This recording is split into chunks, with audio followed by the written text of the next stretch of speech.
만약 당신이 한 번 죽을 때마다 새롭게 태어날 수 있다면 그건 계속 나일까요?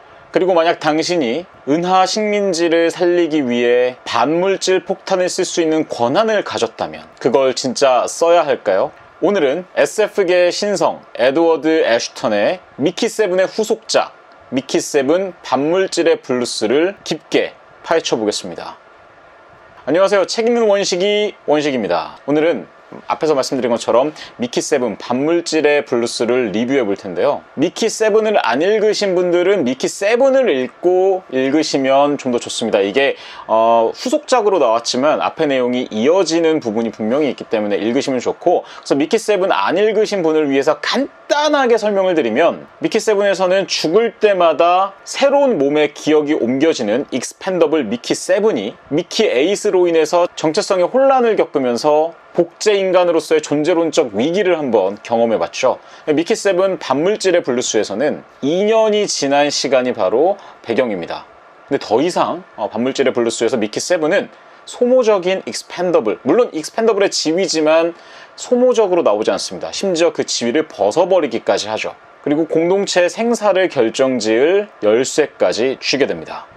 이게 이제 미키 세븐에서도 이어지는 내용이다 보니까 한번 읽으시는 거 먼저 시작 전에 추천을 드리도록 하고요. 제가 정말 좋아하는 또 이제 황금가지, 민음사 계열사인 황금가지에서 출판을 했고 2023년 11월에 우리나라에는 출시가 됐습니다. 안 보신 분들을 위해서 줄거리를 간단하게 요약을 해드릴 건데, 여기서 어떤 스포가 있을 수 있으니 스포를 원하지 않으신 분, 이 책을 한번 직접 읽어보시고 싶은 분들은 뒤로 넘어가 주시면 좋을 것 같고요. 자, 줄거리는 이렇습니다. 니프라임 얼음 행성에서의 투쟁이 본격화되면서 토착 생명체 크리퍼에 대한 실체가 드러납니다. 그리고 미키 세븐은 사령관 마샬에게서 본인이 미키 세븐 그 전작에서 살아남을 수 있었던 그 반물질, 근데 이제 그걸 과거에 자신이 숨겨뒀던 거잖아요. 그 반물질을 크리퍼들에게 찾아오라는 그 명령을 받고 위험한 여정을 떠나게 됩니다.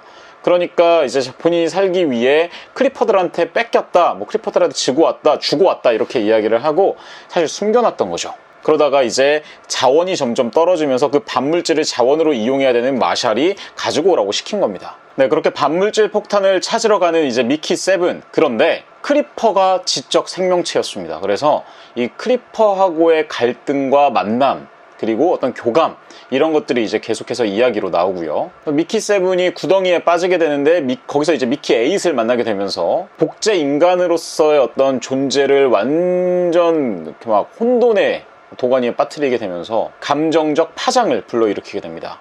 미키와 함께 움직이는 나샤, 베르토, 캣, 이런 어떤 친구들과 함께 크리퍼하고의 운명이 뒤얽히면서 반물질 폭탄을 회수하러 가는 미키 세븐 친구들, 과연 잘 회수할 수 있었을까요? 그리고 뒤에 엄청난 반전이 있는데 이것까지 이야기하면 너무 스포일 것 같아서 이거는 꼭 한번 책을 읽어보시면 좋을 것 같고, 전작과 마찬가지로 복제인간과 정체성에 대한 이야기가 또 메인 테마입니다. 반복되는 죽음과 복제 속에서, 그리고 이제 본인과 똑같이 생긴 미키 에잇의 존재를 실제로 마주치면서 나는 여전히 같은 나인가에 대한 궁금증을 계속 자아내죠. 정신의 연속성과 존재의 고유성이라는 고전적 철학 이슈가 어떻게 보면 조금 재미있고 풍자적인 이 SF에 다 들어가 있다고 볼 수 있죠. 또 지구인들은 크리퍼를 미개한 생명체로 보고 이들을 없애고 자원을 다 독차지하려 합니다. 이건 어떻게 보면 명백한 그 식민주의, 이거를 이제 은유적으로 표현한 거죠. 지금이야 대놓고 식민지를 갖는 나라는 없지만 불과 100년 전만 해도 우리나라도 일본에게 강제로 빼앗겼었던 것만큼 전 세계적으로 100년 전만 해도 식민지가 많았고, 여전히 대놓고 식민주의를 펼치진 않지만 그런 마음을 가지고 있는 사람들에게 일침을 가하는 그런 어떤 신호비라고 볼 수 있겠죠. 이런 와중에 미키는 그 대화가 통하는 크리퍼와 이제 계속해서 이야기를 하면서 좀 인간과 크리퍼 사이의 중간자적 역할을 또 자처합니다. 또 여기 나와 있는 제목처럼 반물질의 블루스, 이 반물질이 또 의미하는 바도 크죠. 이 반물질은 엄청난 에너지이자 또 파괴 수단이 됩니다. 힘과 책임, 그리고 파괴와 협상의 균형을 상징하기도 하는데요. 크리퍼하고의 관계가 전면전에 치달을 때 이 반물질이 바로 최후의 수단이자 또 평화의 협상 카드로서 어떤 대비되는 그런 모습을 보여주고 있습니다.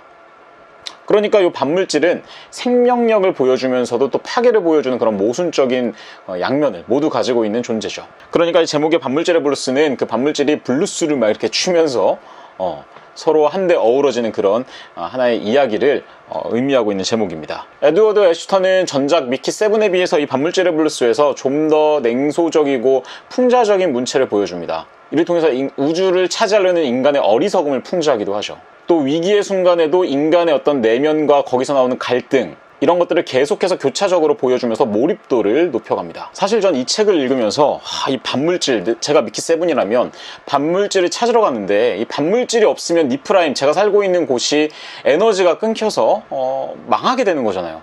그런데 이 반물질을 회수하러 갔다가 자칫하면 외계 생명체하고의 외계 종족과의 어떤 전면전에 치달을 수 있는데, 이런 상황에서 과연 어떻게 해야 될까?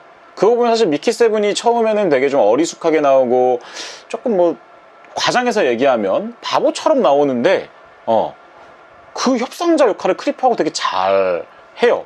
이야기를 다 읽어보시면 아시겠지만 되게 흥미로웠습니다. 정리하면 이 미키 7 반물질의 블루스는 전작보다 더 넓고 깊은 우주를 배경으로 나는 누구인가, 생명은 무엇인가, 우리는 타 문명과 어떻게 공존할 것인가 등에 대한 궁금증을 계속해서 던집니다. 철학적 고민과 모험, 정치적 갈등이 조화롭게 어우러진 현대 SF의 수작이라고 볼 수 있습니다. 어떻게 보면 뭐 SF 이상이라고 할 수 있겠죠. 왜냐면요, 철학, 과학, 윤리, 모험이 절묘하게 뒤섞인 지적이고 감성적인 우주 이야기라고 할 수 있습니다. 만약 나라는 존재가 무엇인가에 대해서 단 한 번이라도 생각해 보신 분이 있다면, 혹은 다른 사람, 다른 존재와의 관계를 한 번이라도 생각해 본 적이 있다면, 이 미키 7 반물질의 블루스, 그리고 전작 미키 7은 바로 당신을 위한 이야기입니다. 그럼 다음 영상에서 또 다른 책으로 찾아오도록 하겠습니다. 지금까지 김원식이었습니다. 대꾸알조 안녕.